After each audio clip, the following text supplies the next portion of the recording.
Welcome to the Coach Toolbox. I'm your host, Dr. Ajay Nangalia, a leadership coach and counselor. This channel supports your professional and personal development as a leader with research-based and practice-focused learning. And we bring you the best career and life advice from guests who've been there and done that successfully. And now, our session today. Hello and welcome to this episode on building the relationship with the boss. Now, one of the many challenges that so many managers and even senior leaders have is building a healthy and effective relationship with their immediate boss. Now, this is often easier said than done because if the person who is the boss is open, professional, results focused, then it's not difficult. But if he or she is insecure, not transparent, plays games, then it's so much more difficult. For now, let's assume that you're working with a normal human boss who isn't a stereotypical tyrant, but just like you and I, has strengths and challenges. So for our conversation today, I reached out to 6 senior leaders to ask them for their practical wisdom based on their experience and success over so many years of their career to give us their tips and secrets on building a strong relationship with the boss. And I'm putting their input into this conversation exclusively for you. Therefore, a big thank you to the 6 senior leaders whose voices I'm weaving together to create this episode. And the leaders are Balaji Aravamuthan, who is the Global CIO of UPL Limited, Dr. Sujatha Narayan, who is the MD of Faiveley Transport in India, Vijay, who is the Executive Vice President at Kennametal India, Abhay Valsangkar, a management consultant, Anand Ganesh, an executive coach and ex-banker and management consultant, and Rupesh Tripathi, who is the head of people at KPMG Global Services. So just before we start talking to them, if you've not subscribed to this channel, then please do so and share this episode with your own stakeholders. So my first question for these leaders is, what are your top 3 tips for building a good working relationship with a boss? Dr. Sujatha Narayan starts our conversation by stating that while it's important to always do the right thing for the company, you have to make your boss look good and not steal away the limelight and importance from him or her. You must understand the boss's priorities, and your own priorities and actions must always align to the boss's. In addition, she states, it's really important to understand the personality of your boss. What motivates them, what angers them, what is their value system, etc. For example, you could have a boss who values honesty to a large extent.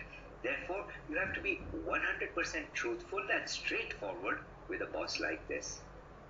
Balaji Aravamuthan concurs. He states that we don't get to choose who our boss is, so it's best to take effort from our side to accept him or her as they are and work to leverage their strengths and adapt the way we interact with them to meet their leadership style and preferences. So in essence, he says it's we who need to adapt.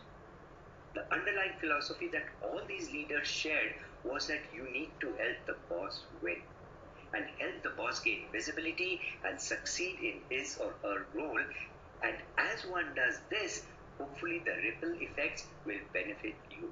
Now, certainly, this does not mean that one needs to do chamchagiri or pick up the boss's laundry. So appreciate that all these tips are done within a functional range and not stretched to a dysfunctional or an inappropriate range, cautions Balaji.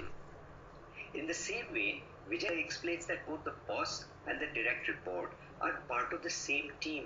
And as the direct report, you need to support the boss to succeed.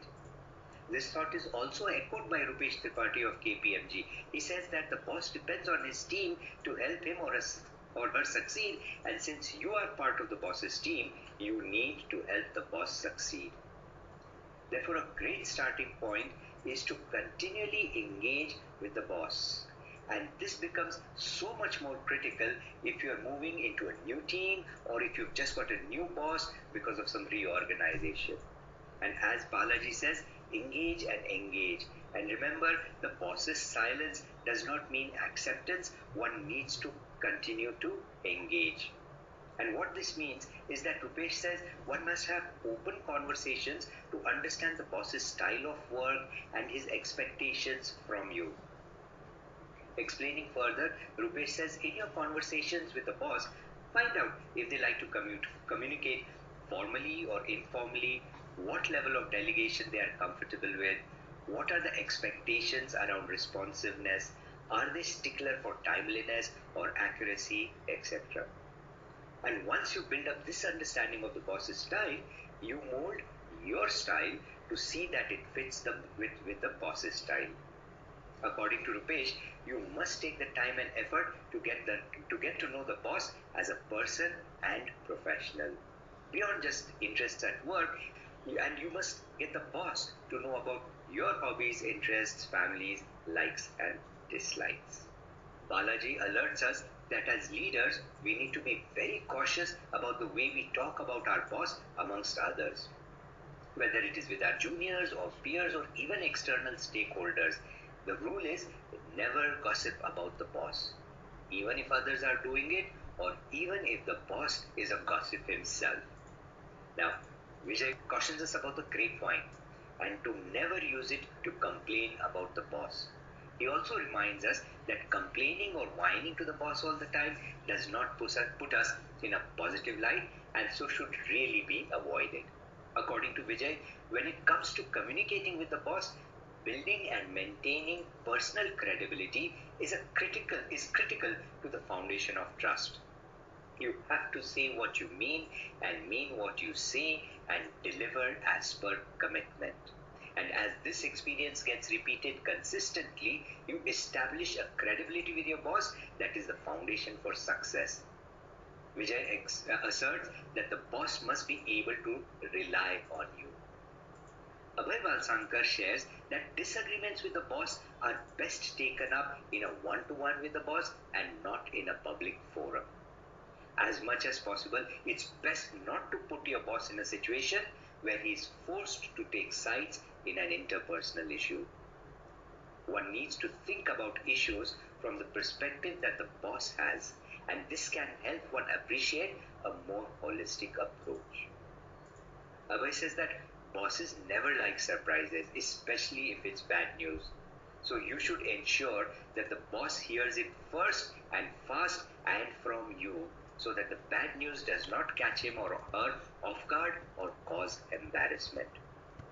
He says, always approach the situation from the boss's point of view because the boss has a larger frame of reference and you are part of it. Anand Ganesh explains that try putting yourself in the boss's shoe and taking a minute to explore the boss's world, and this is what will make you better prepared to influence him or her. Most bosses, according to Abhay, don't like yes men or women. They like team members who can challenge them, push back, keep them honest, and he says if your boss isn't one like this, it's time to move on. Anand says, in addition, adding to what Abhay is saying, he says that labeling them as a villain does not help. We love labels because it makes us feel like a victim and we can blame someone else for our misfortunes. Anand says human motivations are complex and the boss's view, rightly or wrongly, has merit in his or her world. So Anand cautions us, don't be quick to judge and dismiss them as a villain in the story. The next question these senior leaders were asked was, what are some tips to help us get the boss to see our point of view?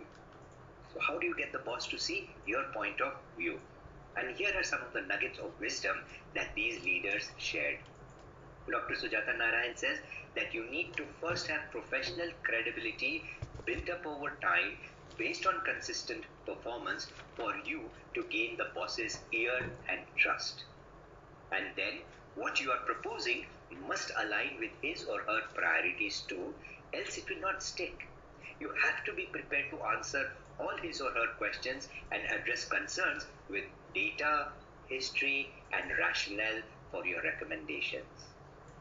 Adding to this, Anand Ganesh states that you need to elaborate on how your strategy or your action will affect the boss's success and what's in it for them. Don't get fixated on your story alone. Explain the benefits from the boss's interests and perspectives for the course of action that you propose.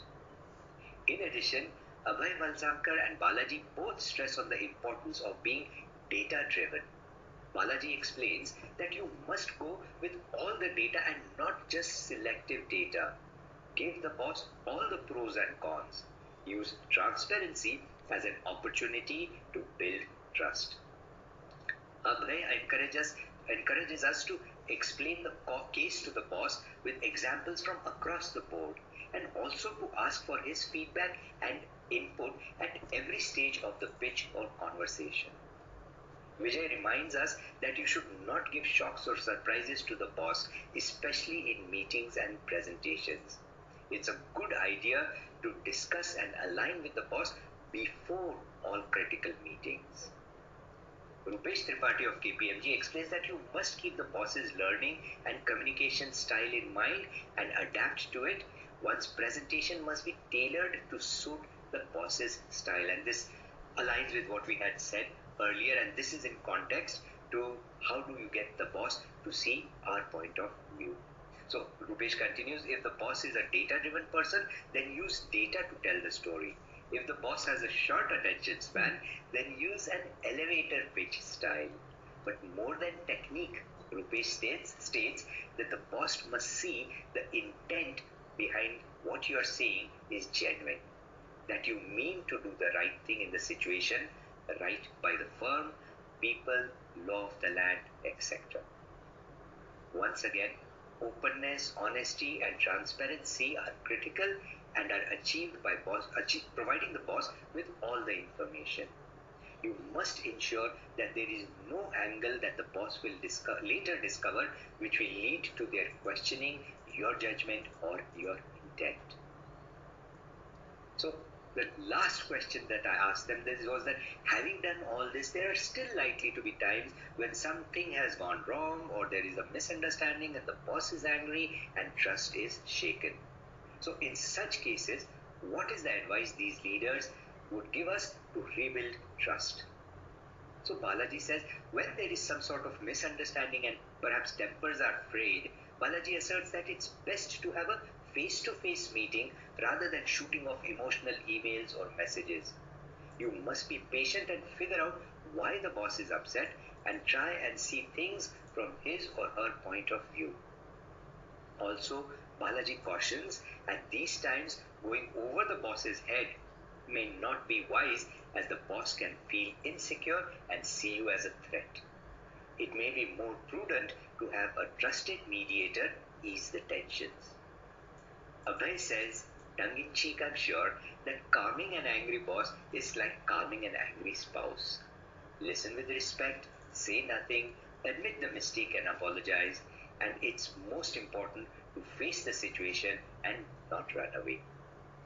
Rupesh concurs with this advice and says that you should come clean, open up, apologize for any errors, omissions, or lapse of judgment.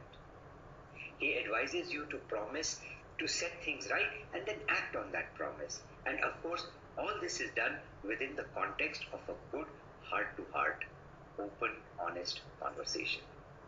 Finally, Dr. Sujatha reminds us that if you don't like your boss or you don't respect him or her, don't stay in the organization and spread negativity. Look for another role in the organization or change organizations. And most importantly, she reminds us to remember that one never really wins a political battle with the boss. Well, there you have it. We have the answers to the questions on how best we can strengthen the relationship with the boss we have. You can certainly see some common threads across all 6 leaders, and this stresses the importance of these principles for all of us. I just want to thank our contributors, Balaji Aravamuthan, Dr. Sujatha Narayan, Abhay Valsangkar, Anand Ganesh, and Rupesh Tripathi for their time and effort in providing these inputs. I trust that each one of us will benefit from the practical advice that these leaders have shared on how we can strengthen and build the relationship with our bosses. All these leaders are on LinkedIn, so please reach out to them to share how you find their wisdom useful, and feel free to add your own input in the discussion box. Thank you so much for listening in, and I look forward to meeting you again in our next conversation. And that's it for today. Thank you for listening. Please connect with us on coachtoolbox@gmail.com